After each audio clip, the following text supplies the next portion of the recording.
उज्जैन, जो भारत के सबसे पुराने और धार्मिक शहरों में से एक है, इस समय तेजी से विकास के दौर से गुजर रहा है।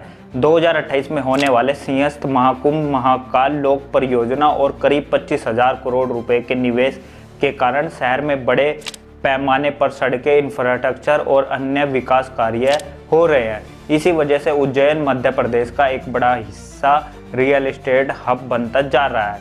इसी बीच द इंडियन एक्सप्रेस की एक रिपोर्ट ने नई बहस शुरू कर दिया है। यह बहस मध्य प्रदेश के मुख्यमंत्री डॉक्टर मोहन यादव के परिवार द्वारा दी गई जमीन खरीद और सरकारी विकास परियोजनाओं के बीच संबंधों को लेकर है।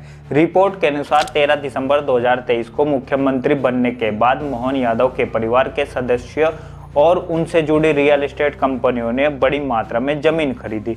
सिर्फ 2024 और 2025 के दौरान लगभग 45 करोड़ रुपए खर्च करके 137 प्लॉट खरीदे गए, जिनका कुल क्षेत्रफल करीब 168 एकड़ बताया गया। हालांकि यह समझना जरूरी है कि किसी व्यक्ति या कंपनी द्वारा कानून के अनुसार जमीन खरीदना अपने आप में कोई अपराध नहीं है। लोकतंत्र और मुक्त बाजार व्यवस्था में हर नागरिक को संपत्ति खरीदने का अधिकार है। इसलिए किसी भी निष्पक्ष पर पहुंचने से पहले यह देखना जरूरी है कि जमीन खरीदने के लिए पैसा कहां से आया, खरीद प्रक्रिया कितनी पारदर्शी थी, सब कुछ कानूनी था या नहीं, और इस मामले में जिन लोगों पर सवाल उठ रहे हैं उनका पक्ष क्या है। लेकिन जब किसी मुख्यमंत्री के परिवार द्वारा बड़ी मात्रा में जमीन ऐसे इलाके में खरीदी जाती हैं जहां बाद में सरकार की नई सड़कें, हाईवे, इंफ्रास्ट्रक्चर परियोजना या मास्टर प्लान के बदलाव होने वाले हो, तब हितों के टकराव यानी कॉन्फ्लिक्ट ऑफ इंटरेस्ट और अंदरूनी जानकारी का फायदा उठाने जैसे सवाल उठना स्वाभाविक हो जाता है। यही वजह है कि यह मामला चर्चा का विषय बना हुआ है और रिपोर्ट इसी मुद्दे का विस्तार से विश्लेषण करती है। उज्जैन में जमीन खरीदने की कहानी सिर्फ 2024 से शुरू नहीं होती। रिपोर्ट के मुताबिक मोहन यादव के परिवार और उनसे जुड़ी संस्थाओं के पास आज कुल 245 प्लॉट और करीब 335 एकड़ जमीन है। इनमें कुछ ऐसी जमीनें भी शामिल है जो काफी पुरानी या पैतृक है, इसलिए उनकी खरीद की सही तारीख सार्वजनिक रिकॉर्ड में उपलब्ध नहीं है। अगर इस पूरी जमीन या खरीद को देखा जाए तो दो हिस्सों में बांटा जा सकता है। पहला दौर 2021 से 2023 के बीच का है। उस समय मोहन यादव मध्य प्रदेश सरकार में उच्च शिक्षा मंत्री थे। इसी दौरान उनके परिवार ने उज्जैन और आसपास के इलाकों में 57 प्लॉट खरीदे। इन जमीनों का कुल क्षेत्रफल लगभग 85 एकड़ था और इन पर करीब 30 करोड़ रुपए खर्च किए गए। यही समय था जब उज्जैन मास्टर प्लान 2035 तैयार किया जा रहा था और शहर के भविष्य के विकास की योजनाएं बनाई जा रही थी। दूसरा दौर 2024 से 2025 का है। दिसंबर 2023 में मुख्यमंत्री बनने के बाद जमीन खरीद की रफ्तार काफी बढ़ गई। सिर्फ 2 साल के भीतर परिवार और उनसे जुड़ी कंपनियों ने करीब 45 करोड़ रुपए खर्च करके 137 प्लॉट खरीदे, जिनका कुल क्षेत्रफल 168 एकड़ बताया गया। रिपोर्ट में यह भी कहा गया कि 2025 में जब उज्जैन में सिंहस्थ 2028 के लिए जरूरी इंफ्रास्ट्रक्चर बनाने हेतु किसानों की जमीनों को लेकर विवाद और विरोध चल रहा था, उसी दौरान परिवार और उनकी कंपनियों ने अकेले 62 प्लॉट खरीदे जो लगभग 92 एकड़ जमीन में फैले हुए थे। सालवार आंकड़ों पर नजर डालें तो 2021 में 10 प्लॉट, 2022 में 14 प्लॉट और 2023 में 33 प्लॉट खरीदे गए। लेकिन मुख्यमंत्री बनने के बाद 2024 में यह संख्या बढ़कर 75 प्लॉट और 2025 में 66 प्लॉट तक पहुंच गई। इन आंकड़ों को देखकर यह साफ दिखाई देता है कि 2024 और 2025 में जमीन खरीद की गति पहले के मुकाबले काफी ज्यादा बढ़ गई थी। इन आंकड़ों को देखने पर यह साफ नजर आता है कि मुख्यमंत्री बनने के बाद जमीन खरीद में काफी तेजी आई। साल 2024 और 2025 में परिवार और उनसे जुड़ी कंपनियों द्वारा पहले के मुकाबले कहीं ज्यादा जमीन खरीदी गई। यही वजह है कि इस पूरे मामले पर सवाल उठ रहे हैं। आलोचकों का कहना है कि जब कोई सरकार नई सड़कें, हाईवे और बड़ी विकास परियोजनाएं शुरू करती है और उसी दौरान सत्ता से जुड़े लोगों या उनके परिवार द्वारा उन इलाकों में बड़े पैमाने पर निवेश किया जाता है, तो इसकी जांच होना स्वाभाविक है।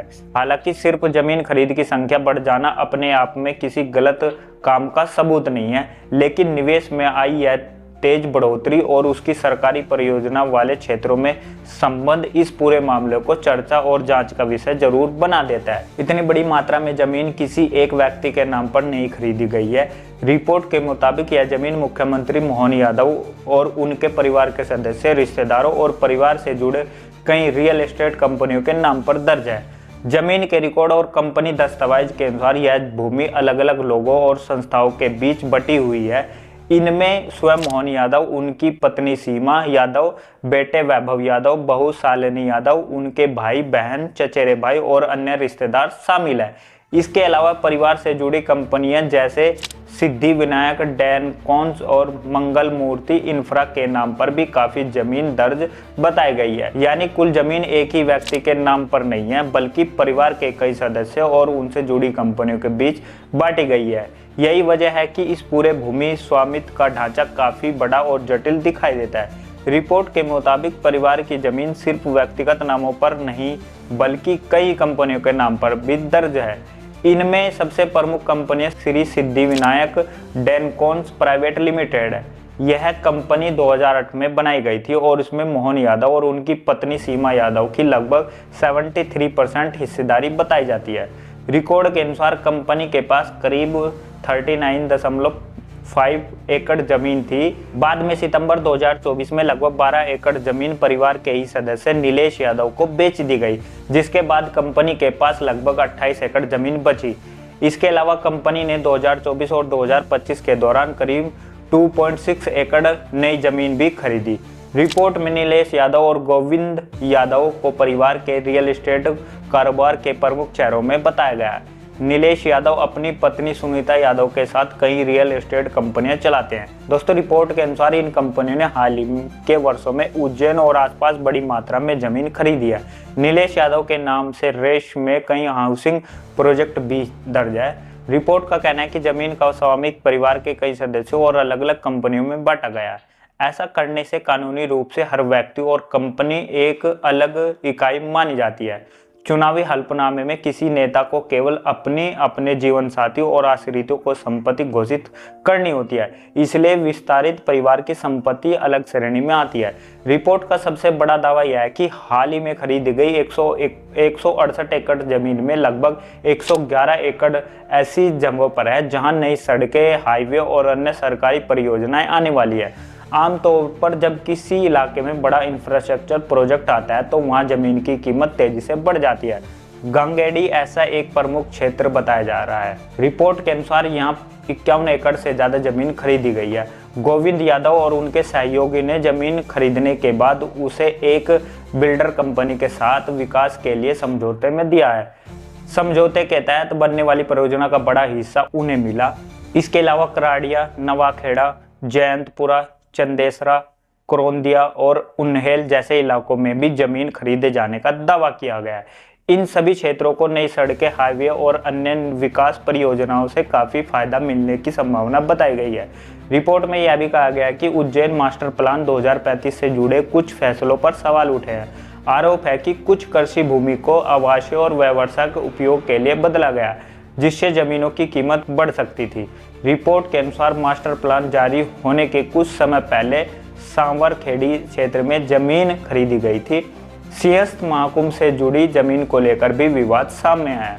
विपक्ष का आरोप है कि कुछ ऐसी जमीनें जो पहले सिंहस्थ की जरूरतों के लिए सुरक्षित मानी जाती थी, उनका भूमि उपयोग बदला गया। आरोप लगाया गया है कि इससे कुछ लोगों को बड़ा आर्थिक फायदा हो सकता था। हालांकि सरकार ने इन सभी आरोपों को खारिज किया है। रिपोर्ट सामने आने के बाद कांग्रेस ने सरकार पर तीखे आरोप लगाए। कांग्रेस नेताओं ने कहा कि पूरे मामले की जांच होनी चाहिए। वहीं मुख्यमंत्री मोहन यादव और भाजपा ने इन आरोपों को राजनीति से प्रेरित बताया है। दोनों पक्षों के बीच बयानबाजी में काफी तेज हो गई है। परिवार और सरकारी अधिकारियों का कहना है कि कई वर्षों से रियल एस्टेट कारोबार में है और जमीन खरीदना उनका पुराना व्यवसाय है। उनका दावा है कि कई सौदों की शुरुआत 2020 से ही हो चुकी थी, जब मोहन यादव मुख्यमंत्री नहीं थे। उनका यह भी कहना है कि जमीन खरीदना और बेचना एक सामान्य व्यावसायिक गतिविधि है और इसे गलत तरीके से पेश किया जा रहा है। कानूनी रूप से देखा जाए तो अभी तक ऐसा कोई प्रमाणित सार्वजनिक रूप से सामने नहीं आया है जिसे यह साबित हो सके कि जमीन की खरीद अवैध थी। यदि पैसा वैध स्रोतों से आया और जमीन की खरीद कानून के अनुसार हुई तो इसे गैर कानूनी नहीं कहा जा सकता। लेकिन नैतिक स्तर पर सवाल जरूर उठते हैं। जब किसी मुख्यमंत्री के परिवार द्वारा उन्हीं क्षेत्रों में जमीन खरीदी जाए जहां बाद में सरकारी परियोजनाएं आने वाली हो, तो हितों के टकराव यानी कॉन्फ्लिक्ट ऑफ इंटरेस्ट की चर्चा होना स्वाभाविक है। अंत में कहा जा सकता है कि यह मामला केवल जमीन खरीद का नहीं है, बल्कि राजनीतिक विकास और निजी हितों के बीच संबंधों का सवाल भी है। सच्चाई का अंतिम निष्कर्ष तभी निकलेगा जब पूरे मामले की स्वतंत्र और निष्पक्ष जांच होगी। तब तक किसी को दोषी या निर्दोष घोषित करना जल्दबाजी होगी। दोस्तों, आपको यह वीडियो कैसा लगा हमें अपनी राय कमेंट बॉक्स में जरूर दें। शुक्रिया।